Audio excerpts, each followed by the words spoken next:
warahmatullahi wabarakatuh. Perkenalkan, nama saya Bunga Julita dari kelas MBS 5B dengan NIM 1904030068.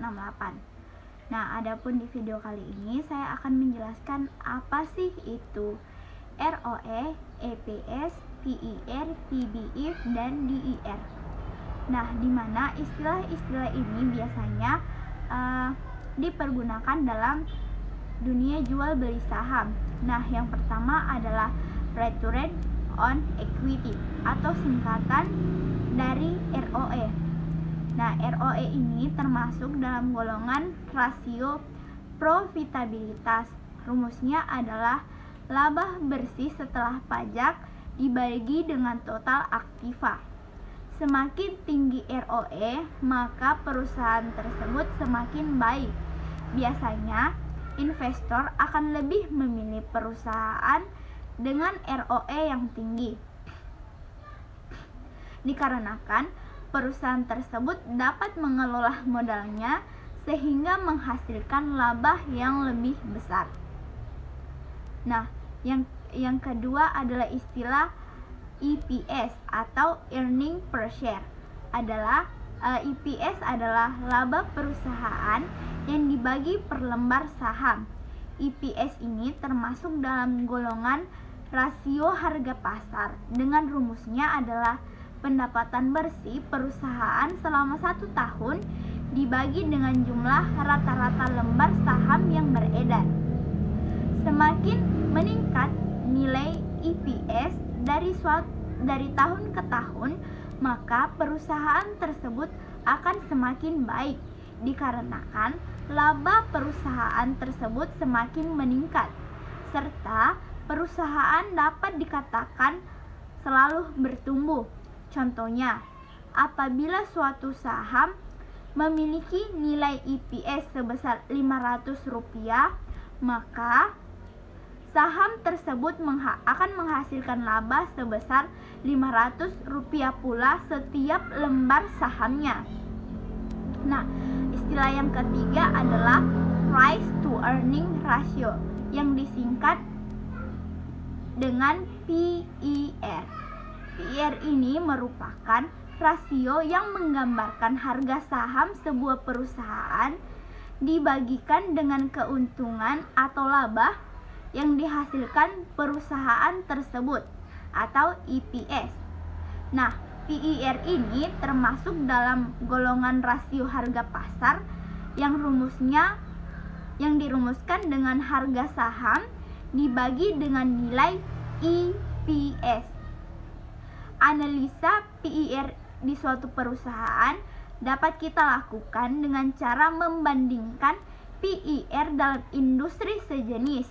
Jika PIR lebih kecil dari rata-rata emiten lainnya dalam industri sejenis, maka harga perusahaan tersebut dianggap relatif lebih murah.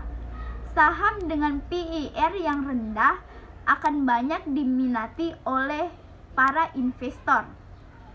Nah, istilah yang keempat adalah price to book value atau disingkat dengan PBF. PBF ini adalah rasio harga saham terhadap nilai buku perusahaan. PBF termasuk dalam golongan rasio harga pasar yang dirumuskan harga saham perusahaan di pasar dibagi dengan nilai bukunya atau BF. Nah, PBF ini digunakan untuk melihat seberapa besar kelipatan dari nilai pasar saham perusahaan dengan nilai bukunya. Contohnya saja, PBF-nya itu sebesar 2 kali lipat. Artinya harga saham sudah sebesar 2 kali lipat dibandingkan kekayaan bersih suatu perusahaan. Dengan kata lain, harga saham tersebut 2 kali lipat lebih mahal dari modal bersihnya. PBF rendah sering dijadikan indikator mencari saham yang murah atau under value. Nah, kemudian Istilah yang kelima adalah divide yield atau disingkat dengan DY. DY ini atau rasio hasil divide merupakan dividen per lembar saham dibagi dengan harga saham. Rasio ini menunjukkan seberapa besar keuntungan yang dibagikan perusahaan kepada pemegang saham. Apabila suatu saham memiliki dividen yield atau D yang tinggi, biasanya harga saham akan naik pada saat pengumuman dividen. Para investor jangka panjang sangat tertarik dengan dividen D karena mengharapkan return yang konsisten setiap tahunnya. Dan terakhir, istilah yang terakhir adalah the buy to equity ratio atau disingkat dengan DER. DER ini adalah rasio untuk melihat seberapa besar utang dibandingkan total ekuitas yang dimiliki sebuah perusahaan. Utang yang besar dapat menjadi risiko bagi suatu perusahaan.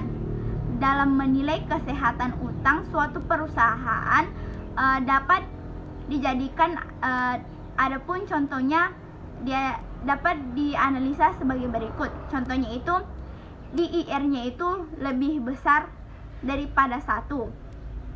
Nah, yang mengartikan bahwa berarti utang sebuah perusahaan itu lebih besar daripada ekuitasnya.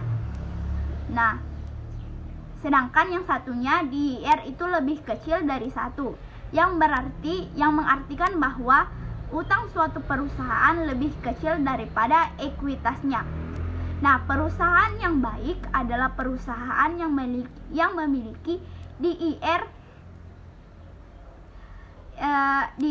lebih kecil daripada 1. Hal ini menunjukkan utang yang masih dapat ditoleransi. Nah, itulah sedikit penjelasan dari saya mengenai istilah-istilah dalam jual beli saham. Sekian, terima kasih. Assalamualaikum warahmatullahi wabarakatuh.